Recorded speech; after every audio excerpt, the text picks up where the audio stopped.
Bloomberg Audio Studios. Podcasts, radio, news. This is the Bloomberg Daybreak Asia podcast. I'm Doug Krisner. You can join Brian Curtis and myself for the stories making news and moving markets in the APAC region.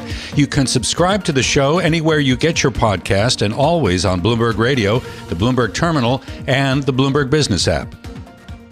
It's the Bank of Japan Day, day 2 of the meeting, and we will get some policy pronouncement coming up a little bit later this morning. Joining us in our studios in Singapore to talk about this is Peiqian Liu, who is Asia economist at Fidelity International. So we might get a little bit of a change in terms of the inflation expectations from the BOJ, but at least most BOJ watchers are saying there won't be any policy change. Are you in that camp, or do you see perhaps a change in policy? First, thank you for having me today. I also expect the BOJ to keep monetary policy rates and policy setting unchanged in this meeting. The reason being there has been a slew of actions being taken last month where the BOJ officially exited its negative interest rate regime.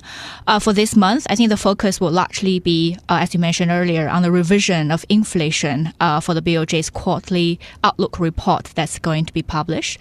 We also get a new fiscal year 26 inflation. And we expect all of the inflation forecasts to be anchored around or above 2% for the next 3 years. What's going on with the currency right now? And should this be of great concern for the Bank of Japan? Or are they, do you think they're comfortable with allowing market forces to dictate where the yen is trading and perhaps import a lot more inflation into the economy? Well, I think just broadly put into perspective, the weakening Japanese yen is a result of the strong dollar rally over the past few sessions.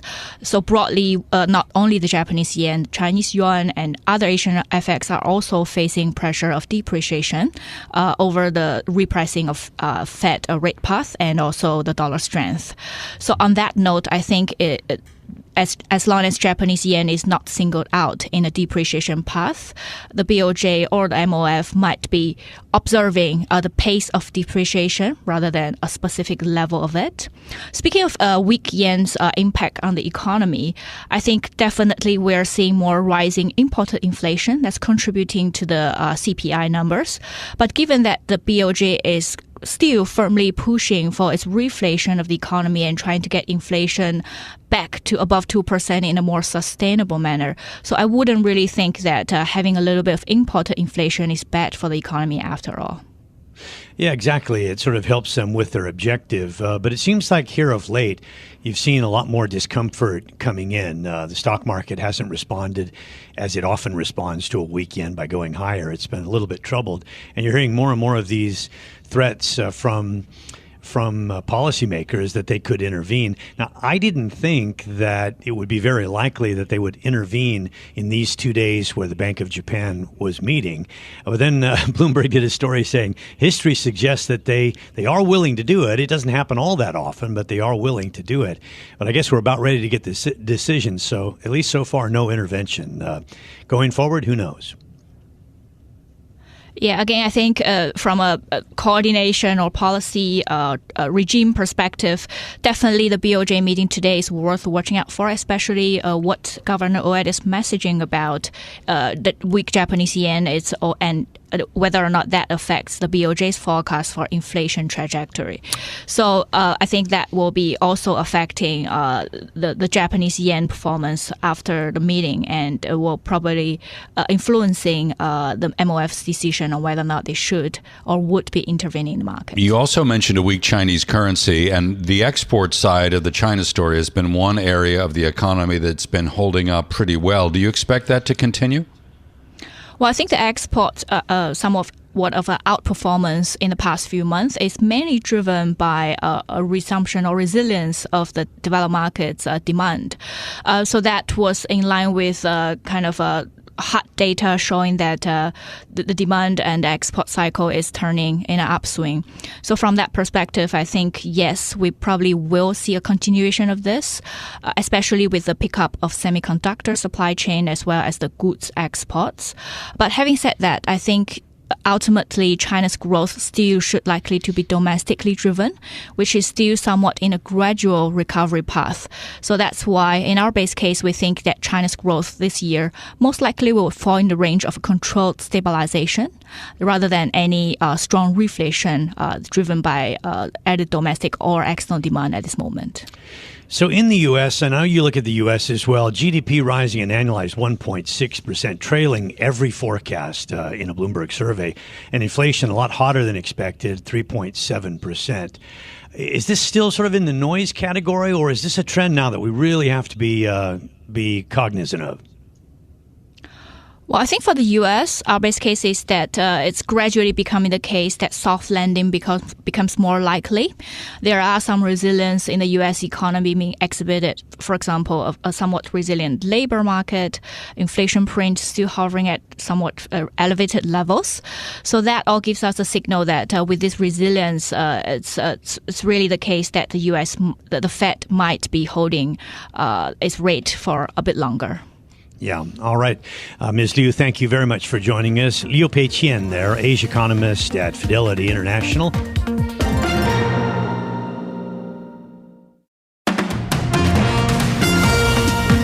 We've talked a lot about tech earnings this morning. We want to get a closer look at some of the ins and outs with Robert Lee, Bloomberg Intelligence Senior Analyst. So I know that some of these companies, Robert, are not companies that you cover specifically. So we want to talk, I guess, more in generalities about the impact on companies here, perhaps that you do follow, a company like Tencent in the tech sphere. So we had very strong earnings from Alphabet and Microsoft. The stocks rewarded. Meta, parts of Meta's earnings were pretty solid, particularly the profit and revenue in the prior quarter, but it was the forecast that got them in trouble. So, what are some of the what are you gleaning from some of these earnings? And let's throw in as well Hynix yesterday, and what we heard from TSMC and others like TI. Okay, not much to go through then, but let's. I'll do my best. Yeah, give you 30 seconds. Okay. It's all AI. It's all going up, but I'm joking. I think taking a step back and looking at common themes that impact both the US, that have relevance to the Mag 7 and also the stocks here in Asia. I think maybe, as I've said before, most people would agree, as we do, that the secular trend in AI is something that's it's a multi-year trend, arguably a multi-decade trend. The benefits to consumer and enterprise clients are potentially significant over the long run. Who's making money from it in the moment? No. Clearly, NVIDIA and the infrastructure players are. And, NVIDIA's really in the sweet spot. Winner takes it all because of the supply constraints. However, you look at the software companies in the middle, and they are shelling out tens of billions in CapEx at a time when their monetization strategies are at an early stage or even immature. And I think that chickens came home to roost, if that's the right expression, for Meta on that front, because its CapEx burden is rising, impacting its free cash flow generation at a time when its monetization is relatively low. Right. And obviously, investors took that quite negatively. So the CapEx, though, I would argue is tied not only to AI, but VR as well. And we know that Zuckerberg is very much committed to kind of the metaverse and the virtual reality space. But let's, for the sake of this discussion, remain focused on AI. One of the things that you highlighted there was the accelerators made by NVIDIA, and that's not the only part of the AI story when you're building out these data centers. The memory chip makers, the high bandwidth memory chip makers in particular, are benefiting in a big way. Next week, we're going to get Samsung. Can you give me a sense of what to expect, what we might look for in the Samsung numbers? No, definitely. So the major suppliers, the three main memory suppliers globally, Samsung being the largest, SK Hynix in Korea, and then Micron in the States. So whilst Samsung is the leading volume player with a large exposure and dependence on the PC market, the leader in high bandwidth memory, which goes into these AI servers, is Hynix. So Samsung is playing catch up. And I think the thing to watch for in next week's results is, what progress are they making on that front? Are they managing to narrow the gap with the leader Hynix? But DRAM the memory chips is a notoriously volatile market. Things seem to be going the right way for the moment as PC demand picks up, and the dynamics of supply and demand move more in their favor. But having said that, look at Intel last night. Intel clearly disappointed. One of the reasons for that is ongoing soft demand within mainstream PCs. So we shouldn't forget about that at the moment. I thought that this earnings season, we might see a switch from the providers of the AI chips, the focus on them, more into use case, the software and the consumer-facing companies like Google and perhaps even Microsoft. I'm not sure that we're quite there yet, but might we get teased some of that from Samsung? Again, you look at Samsung's business, the major profit and earnings drivers for it are the memory chips. So again, DRAM and NAND flash, which are very, very cyclical and very, very volatile industries. But with demand currently beginning to outstrip supply, that's pushing pricing up and driving margins within those core businesses. Samsung's also a major supplier of smartphones globally. That's a sort of lower growth business these days. So the thing to watch for Samsung's results next week are really the memory side. That's what underpins their profit growth. And as I said, we need to see evidence that they are narrowing the technology gap with the leader Hynix at the moment. So I think it's all potentially in Samsung's favor on that front. The other thing very quickly is greater focus on shareholder returns, enhanced shareholder returns. Obviously, Samsung is sitting on a substantial cash balance, is inherently very cash generative.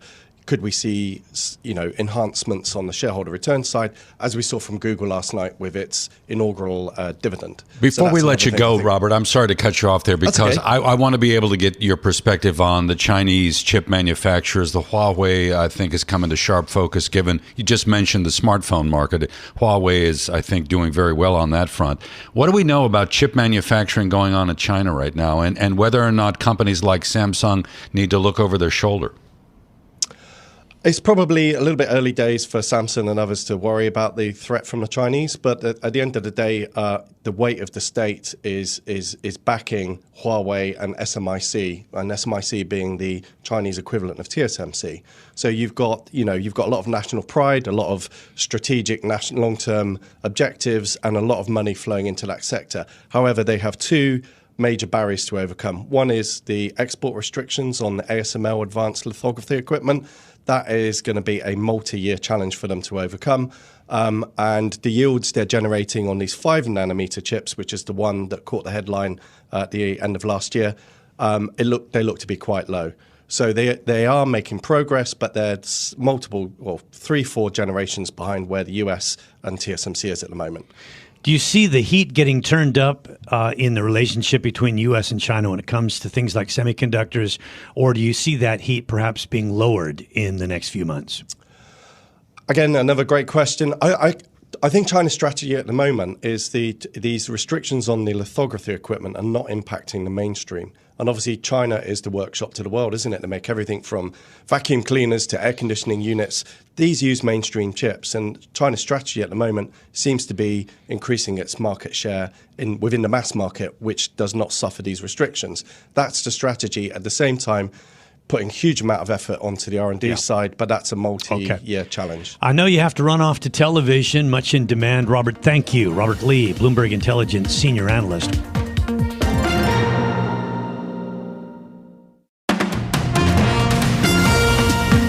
Secretary of State Antony Blinken raising concerns over what the U.S. perceives as unfair trade practices in China. And the Global Times, a Communist Party paper, responded by saying, why does the U.S. side turn a normal visit into what seems like an ultimatum? Joining us now is Jill Disis in our studios right here in Hong Kong, Bloomberg News Desk editor, to take a closer look.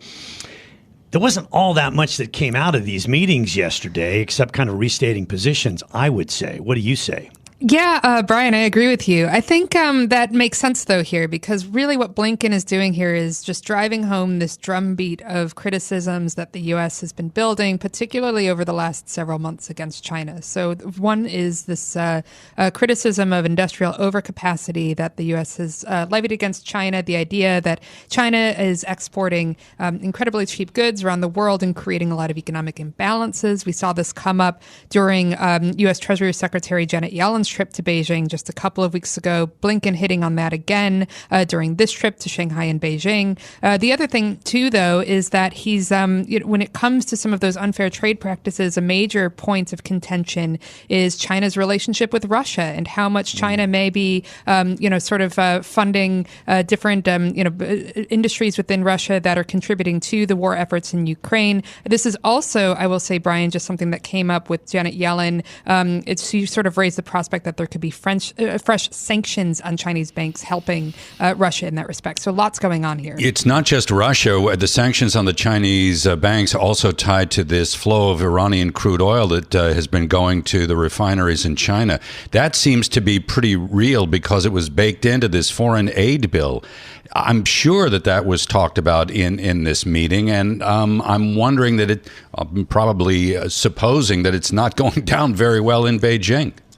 No, Doug, I don't think it is. I think you're right that, it's difficult to think that that wouldn't be discussed during all these meetings with Blinken this week. I think it really just underscores this idea that there's still a lot of points of contention and a lot of room for volatility within the U.S.-China relationship because you've got, yes, all of these, dignitaries from the U.S. visiting China recently. That's certainly an improvement from where we were just, a year or 18 months ago when you saw a much bigger icing out of communications. So there's at least that resumption of high-level talks between U.S. and Chinese officials. But as we've seen with a lot of, the responses, particularly from the U.S. recently on potential sanctions, on different aspects of China, it's just there's still a lot of points of contention here.